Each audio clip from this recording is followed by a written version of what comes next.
From the Poor Man's Morning and Evening Portions by Robert Hawker. October 29th Evening Portion. I have said to corruption, Thou art my father, to the worm, Thou art my mother, and my sister. Job 27:14. My soul, take a turn now and then to the grave. It will be profitable to look at the bed where thou art shortly to take up thy residence, before thou art sent there to remain. Nothing so profitable to allay all that heat and folly which keep men in a continual ferment, as a solemn view of the house appointed for all living. To be sure, nothing can be more humbling than what Job here speaks of his relations. Great men and nobles will not be very fond of the alliance, but in reality, all the other affinities of life are imaginary. Corruption is the common father of all. In this we all are formed, for corruption when dried, becomes the original dust it was before it was animated. And as corruption is the father, so the worm is both mother and sister, for here they burrow, and this is their proper element. But, my soul, while thou knowest these things, art thou living as one under the influence of them?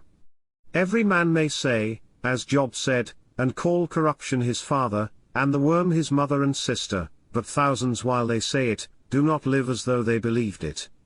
To say to corruption, Thou art my father, in a scriptural sense, implies a heartfelt knowledge of a man's own corrupt, fallen, and sinful state, and under a sense of sin, and a consciousness of salvation by the Lord Jesus Christ, that soul hath attained a self-loathing and abhorrence, so as to look to corruption and the worms of the earth with complacency, as the blessed asylum where will be deposited a vile body that shall harass the soul no more.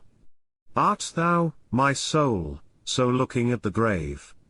Dost thou so view it, as to love it for the blessed property contained in it? Precious Jesus! Thou didst take pleasure in thy relationship with our nature, though thy holy body, untainted by sin, was liable to no corruption, yet, in the affinities of humanity, thou colledst thyself a worm, and no man, a reproach of men, and despised of the people. Oh, the transporting thought! To know, like Job, that thou my kinsman Redeemer liveth.